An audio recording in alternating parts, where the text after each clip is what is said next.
Welcome to queen boutique. Hello friend, আমি সঙ্গীতা। আজকে আমি নিয়ে আসছি তোমাদের জন্য বেল্ট ব্লাউজের কাটিং।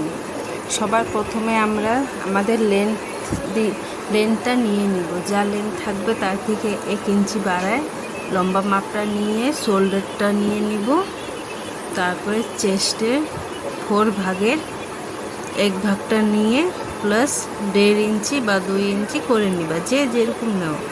আমি 1.5 ইঞ্চি থেকে 2 ইঞ্চি নিই, এটাই নিলে ভালো হয়, কম নিই না। তারপরে নিয়ে নিব আমরা আর্মহোল শেপটা দিয়ে নিব। তারপরে আমরা নেকের উইথটা নিয়ে নিব। আমার এটা হচ্ছে ডিপ নেকের মধ্যে হচ্ছে, আমি 2.5 নিয়ে নিছি আর নিচে 3 পয়েন্ট করে রাউন্ড শেপটা দিয়ে নিছি। এটা আমাদের ব্যাক পার্টটা কাটিং হচ্ছে। তারপরে এটাকে আমরা অস্তরটাকে কেটে দিচ্ছি।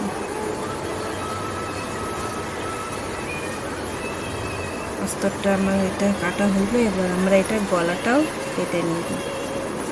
শেপটাকে সুন্দরভাবে কেটে নিতে হবে। এবার আমরা ফ্রন্ট পার্টটা নেব। ফ্রন্টে আমাদের বুকপট্টি আইপট্টির জন্য 1/2 ইঞ্চি নিয়ে নিলাম। তারপরে লেন্থ নিয়ে নিব। এটা আমাদের বেল্ট হচ্ছে, তাই আমাদের 1 ইঞ্চি আরও এক্সট্রা নিতে হবে। মানে লেন্থ যদি 13 থাকে তাহলে 1 ইঞ্চি তো নিতেই হবে, প্লাস বেল্টের জন্য আরও 1 ইঞ্চি এক্সট্রা নিতে হবে। তারপরে শোল্ডারটা নিয়ে নিলাম, চেস্টের ভাগটা নিয়ে নিলাম, আর্মহোল শেপটা দিয়ে নিচ্ছি। প্লাস এখানে আমরা 1 ইঞ্চি আরও এক্সট্রা করব, মানে 1.5 প্লাস 1, তার মানে 2.5 ইঞ্চি এক্সট্রা চেস্টে নিব, কেন কিনা নিচনে টেকিং হবে। তারপর বেল্টের শেপটা দিয়ে নিচ্ছি। কোমরে আমাদের যা মাপ আছে তার থেকে 2 ইঞ্চি এক্সট্রা নিয়ে বেল্টের শেপটা হয়ে গেল। এবার নেক নিয়ে নিচ্ছি। নেক আমাদের সামনে আছে 7 দিয়ে আমরা 2.5 উপরে আর নিচনে 3 দিয়ে এটাকে বলবো না, তাই শেপটা দিয়ে নিলাম। আর এখানে আমরা টেকিংয়ে মার্কটা করে নিচ্ছি। টেকিংয়ে মার্কটা করে নিলে আমাদের সুবিধা হয়।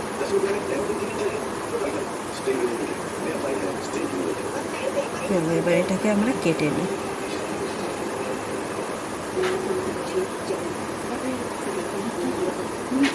প্রথমে আমি বেল্টটাকে আমি কেটে নিচ্ছি।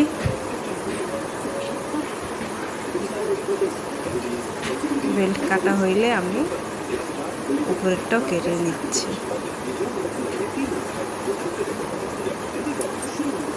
ভিডিওটা ভালো লাগলে লাইক করবেন বন্ধুরা।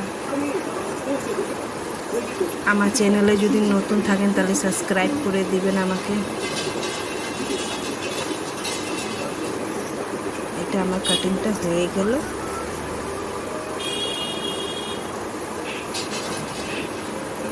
তারপরে এখন আমরা হাতাটা কেটে নেব। হাতাটা আমাদের যা আছে কাপড়টাকে 4 ভাগ করে নিলাম। তারপরে হাতার যে শেপটা হয় ওটা আমি দিয়ে নিচ্ছি। হাতা পুরোপুরি ভালো করে যদি কাটা শিখতে চান তাহলে আমাকে মেসেজ করবেন, কমেন্ট বক্সে কমেন্ট করবেন। হাতার কাপড়টা আমার একটু ছোট হচ্ছে, তাই আমি একটু এখানে অস্তরের ভাগটা জোড়া দিয়ে নিব। বড় সাইজের ব্লাউজে প্রায় আমাদের হাতা একটু জোড়া দিতেই লাগে। তারপরে মাঝখান দিয়ে একটু কেটে নিব। এটা আমাদের একদম শোল্ডার দিয়ে জুড়তে হবে, তাই কেটে নিলে সুবিধা হয়। আর এটা আমি শেপ দিয়ে নিলাম। এবার মেন ফেব্রিকে রাইখে আমি অস্তরটাকে কেটে দিচ্ছি।